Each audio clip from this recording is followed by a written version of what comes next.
Well, thank you very much, Chairman Heldenfels. It's always a pleasure to get together with higher educational leaders from across the state. First of all, I want to thank you for your service. I know we have regents and trustees here whose work is simply an expression of their commitment to the young people of Texas, and for that I applaud all of you. I thought I'd begin my presentation by talking about closing the gaps. As all of you know, we're getting close to the end of it, and I thought I would report to you on its status and where we need to go from here. As all of you know, Closing the Gaps was launched in the year 2000 with an ending date of 2015 with goals in 4 areas: participation, success, excellence, and research.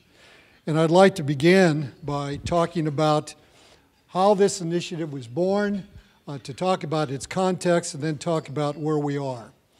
When this initiative was launched, this bold initiative, and I can take no credit for it because I was still in California at the time, when the initiative was launched in the year 2000, Texas was close to the bottom among states in higher educational attainment, somewhere between 45th and 49th, depending on the database that was used. Given the demographic trends in Texas, policymakers feared that educational attainment in Texas was headed even further down. This was because Hispanics are simultaneously the least well-educated and fastest growing segment of the Texas population. And unless Hispanic educational attainment were to rise dramatically, statewide attainment would drop towards Hispanic levels. So Closing the Gaps was established to prevent this decline and to bring Texas to parity in higher educational attainment with the 10 largest states. I'm happy to report that Texas is making very substantial progress in most of the targeted areas of closing the gaps. In research, Texas has already surpassed the 2015 target of $3 billion in total research and development expenditures, with $3.75 billion having been attained as of 2011. We still have work to do, however, to reach our goal of increasing our share of federal science and engineering research and development obligations to 6.5% of the total awarded. In terms of excellence, which, by the way, is the least precise of the 4 goals, Texas has again made substantial progress. Our 2 public flagships, Texas A&M University and UT Austin, continue to grow in prestige, particularly in the quality of the research and graduate programs. Among our 8 emerging research universities, Texas Tech and the University of Houston have both achieved 2 significant milestones of surpassing $50 million in restricted research expenditures and awarding more than 200 PhDs annually. And it's indisputable that all of the 8 emerging research universities are stronger across a range of academic quality indicators than they were in the year 2000. They're examples of the growing excellence of our public universities in every corner of the state. UTEP and UT Pan American have been cited for their innovative programs to improve Hispanic student success. Sam Houston State has received national recognition for its academic support programs housed in its SAM Center. Among our 2-year institutions, there are also abundant signs of growing excellence. El Paso Community College has been cited nationally for its work with local school districts to improve college readiness. South Texas College has received a MetLife Foundation Community College Excellence Award, and locally, Austin Community College has just received a $4.5 million grant from the U.S. Department of Labor to develop innovative learning models in computer programming, biotechnology, and nursing. Most people would agree, I believe, that the 2 foundational goals of closing the gaps are participation and success. In regard to participation, another term for access, our goal was to increase enrollment in Texas higher education by 630,000 by 2015. As you can see from this slide, that goal is well within reach, although enrollment growth in Texas has declined from a peak of 122,000 in 2009 to a preliminary head count for this fall of 12,000. As a consequence, we need to add at least 28,000 students annually over the next 3 years to reach our goal. If we examine participation rates for particular ethnic groups, the results are mixed. Participation rates for Hispanics and African Americans have gone up 100% and 93% respectively. Those numbers are probably unmatched anywhere in the country. African Americans now have higher participation rates in higher education than either Anglos or Hispanics, at 7% of their overall population compared to 5.6% for Anglos and 4.6% for Hispanics. For both African Americans and Hispanics, however, there is a troubling gap between the participation rates of females and males that must be addressed. Look particularly on the right. Look at the difference in the rate between Hispanic females, 5.6%, and Hispanic males, 3.8%. That is a major area in which we have to improve. Notice that the African American numbers are also skewed, but for males, notice that the participation of African American males is significantly higher than that for Hispanic males. As I noted a minute ago, we will likely meet our state numerical goals for participation, but in terms of national parity, we still have work to do. Other states have also been trying to improve college-going rates, and among the 10 largest states, we still remain substantially behind, 8th among the 10 largest states. For the first 5 or 6 years of closing the gaps, the emphasis was clearly on participation among the 4 goals. Institutions of higher education worked aggressively to recruit students. At the coordinating board, we worked on creating a statewide college-going culture in cooperation with TEA and numerous school districts. Establishing the recommended high school program as our statewide default curriculum was a landmark accomplishment in promoting rigor and directing more students to post-secondary education. After the initial focus on access, as a state, we shifted our strategy to achieve a balance between access and success. After all, Texas benefits relatively little from enrolling students in our colleges and universities without them actually completing a credential.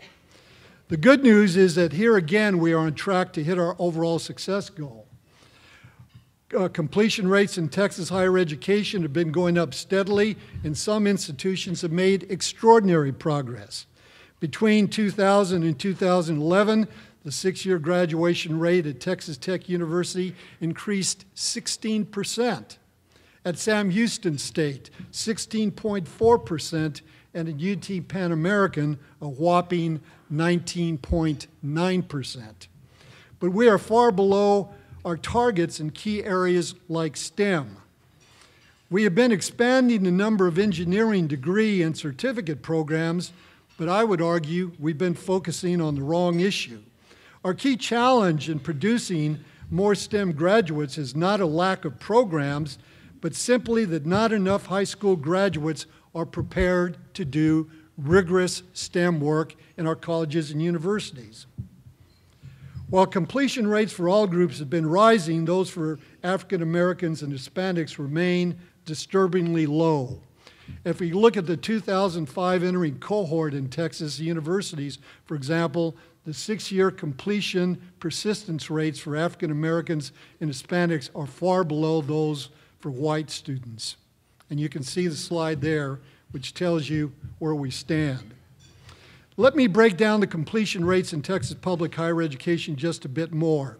For our public universities, the 6-year graduation rate is just above 58%, very close to the national average. But if we pull UT Austin and Texas A&M University out of the equation, out of the calculation, because they're more selective and their graduation rates are significantly higher than that of our other institutions, the 6-year graduation rate in Texas is under 50%. Now, a few universities, such as UTEP and the University of Texas San Antonio, have significantly higher rates up till the 10th year upon entering college, but that's atypical. For two-year institutions, the completion rates are similarly disappointing. A 3-year combined transfer completion rate for both CTE programs and associate's programs of 27.1%. Please note also that students are accumulating far more college hours than required for degrees. Once again, 98 hours accumulated by students for typically a 60-hour degree program. I'll talk about this in a moment. To sum up, as a state, we are making substantial progress on all the overarching goals of closing the gaps, and the two foundational goals needed related to participation and success are well within reach. All our colleges and universities should be commended for their achievements on closing the gaps, but many challenges remain, and Texas is still a long way from being the national leader in higher education. To put the matter succinctly, and most of you have heard me say this before, we're getting better, but we're not getting better fast enough. The challenges that Texas higher education face are by no means unique. From around the country, we hear that higher education is in crisis, too expensive, too resistant to change, too unwilling to accept accountability. A recent cover story in Newsweek magazine asks whether higher education is worth the investment and concludes that unless a student picks the right college and the right major, probably not. The 2011 book, Academically Adrift, found that 45% of college students, and this is a quote, did not demonstrate any significant improvement in learning after 2 years. And 36% had similar results after 4 years. Results, according to the authors, most attributable to a lack of curricular rigor. For me, among the most troubling findings in this book is that education is one of 4 fields that showed the smallest growth in learning. Very troubling that our teachers in training seem to be learning so little. Reports such as these have led to widespread calls for higher education reform. There seems to be little dispute that higher education needs to change, to bring costs under control, to become more responsive to the changing characteristics of its students. Perhaps the most sensitive question in higher education is not the issue of change itself, but rather the pace of change needed. This apparently is the issue that played out this past spring at the University of Virginia, where the president, according to reports, an avowed incrementalist, found herself at odds with the chair of the university's Board of Visitors, who seems to have been committed to what has come to be called disruptive innovation. The University of Virginia debacle was simply the latest visible manifestation of the national debate on where higher education is headed and how quickly it should get there. Here in Texas, higher education has to change, perhaps not to the point of disruption, but certainly with all deliberate speed. The current model is simply unsustainable. Here are 2 fundamental facts that seem to me to demonstrate this point. According to the Texas Education Agency, 60% of our students in K-12 are poor. There's no reason to believe that these percentages will change anytime soon. Meanwhile, since 2003, academic fees in our public universities have increased 90% in unadjusted dollars. Our 2-year institutions have been remarkably successful in holding down student costs, but are under increasing financial pressure as state support has declined on a per-student basis. I am unaware of any plausible scenario in which these 2 conflicting circumstances, large numbers of poor students and rising costs in higher education, can be reconciled. Certainly, I don't expect grant aid, either federal or state, to keep pace with the current pattern of cost increases in higher education. We simply must reinvent the way we do the work of higher education. Let me suggest a few opportunities for change. First, it is time for Texas to adopt outcomes-based funding for higher education. When we started talking about this issue 4 years ago, Texas was at the leading edge among states in examining this funding method. Today, a majority of states have either adopted outcomes-based funding or are transitioning to it. We're still talking about it. One state, Tennessee, has gone fully to outcomes-based funding. Right now, we fund our colleges and universities primarily on the basis of enrollment. Instead, we ought to stimulate innovation by taking 10% of state funding and allocating it on the basis of outcomes, retaining students, graduating students in a timely manner, focusing on meeting critical workforce needs, and helping more at-risk students achieve their academic goals. The metrics we will be proposing for the upcoming legislative session were not developed by the coordinating board. They were developed by institutional representatives from both 4- and 2-year institutions. Now is the time to incentivize our colleges and universities to use their considerable brain power to yield better student outcomes. To me, one of the most important components of our proposal for outcomes-based funding is that it's not prescriptive. We are not telling institutions how to achieve the goals. We're counting on the ingenuity, the innovativeness that exists on every one of our college and university campuses to figure out what works best for them and then to implement it. Two of the areas in which we need ingenuity and innovation are developmental education and adult basic education. As currently offered, developmental education simply isn't working.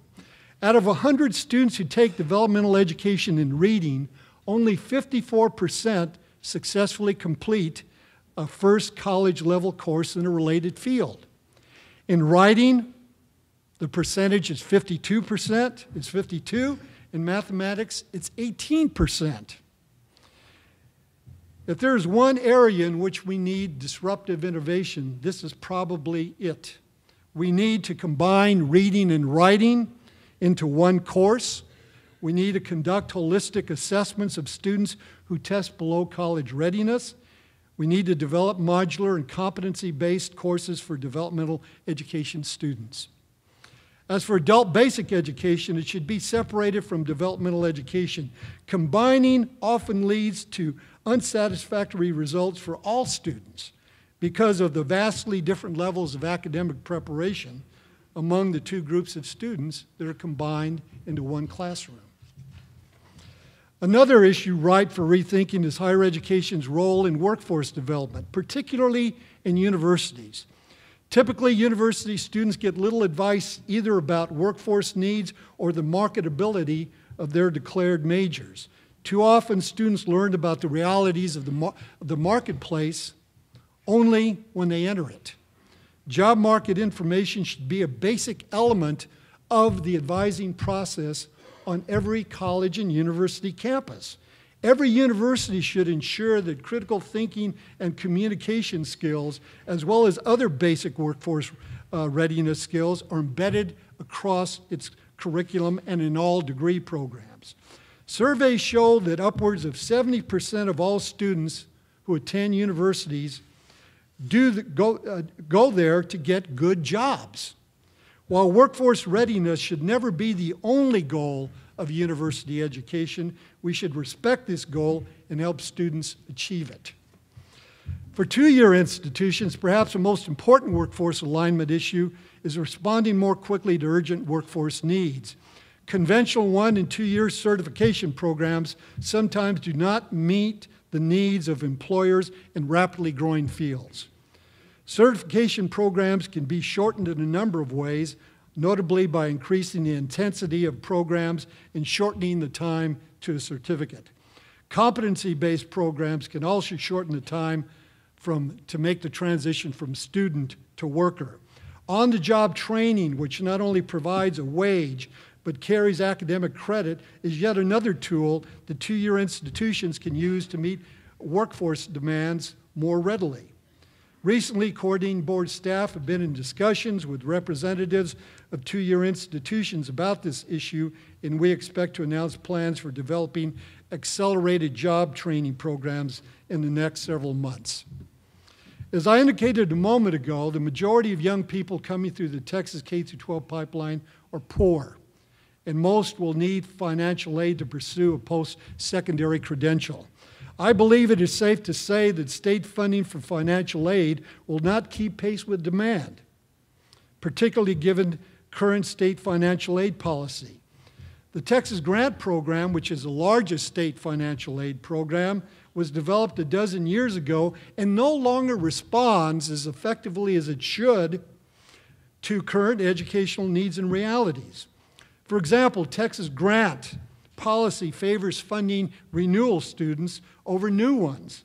Current research in Texas and other states suggests that initial awards have a greater impact on student success. Texas Grant policy has no provision for funding students who transfer from community colleges to universities unless they were among the relatively few community college students who received a Texas grant when they began their post-secondary experience. As more Texans begin their higher education careers in community college, we must create a means by which transfer students can get help paying for the much higher cost of university education. There are other adjustments to the Texas Grant Program that should be made, all ensuing from the fact that under current policy and current levels of funding, we would only be able to fund 18% of eligible new students.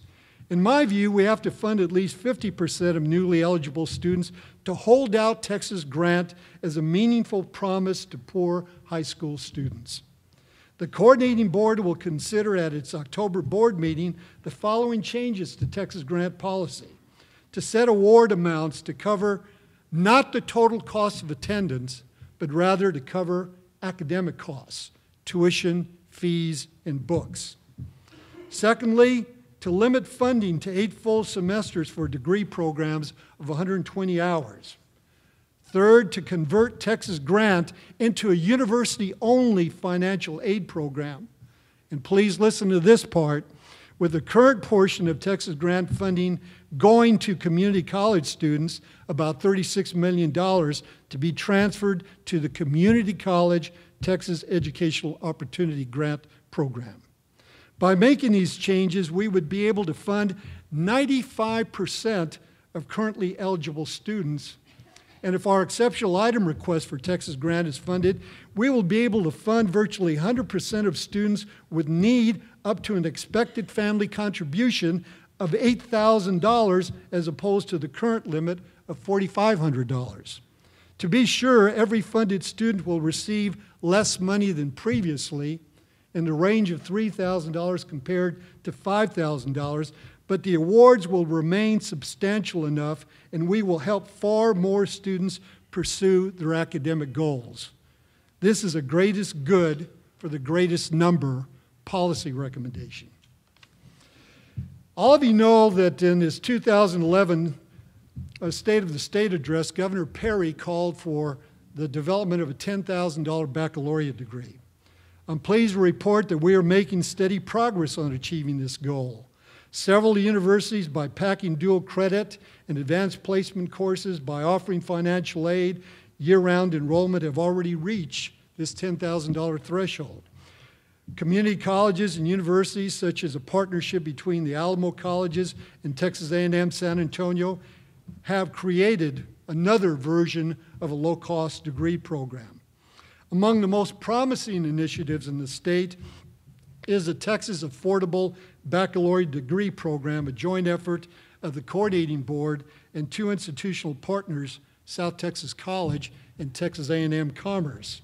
The goal is to create a low-cost, high-quality Bachelor of Applied Science degree in organizational leadership. This initiative is based on a number of pedagogical innovations, including competency-based learning, which moves students through a program based on mastery of a body of knowledge, not on the time spent in class. Through a combination of face-to-face and online instruction, students will have a balanced academic experience grounded in the liberal arts, and sciences, and yet focused on the components of leadership in business, government, and education. Students will be expected to achieve established learning outcomes, culminating in a capstone experience requiring students to apply their knowledge and skills in real-world situations. The goal of these various low-cost, high-quality degree initiatives is to create another pathway for Texans to benefit from post-secondary education. We do not expect that such programs will be available on every campus or in every discipline. We do not expect that every student will find these programs attractive. But we do want to establish Texas as a state that provides a pathway for every student in whatever circumstances to achieve some form of post-secondary credential. And we want these programs to be available in every corner of the state. In September 2009, Governor Perry directed the coordinating board to work with institutions of higher education to identify opportunities for greater cost efficiencies. The coordinating board found that many institutions were already working hard to improve cost efficiency, but also that many opportunities to use resources more productively remained.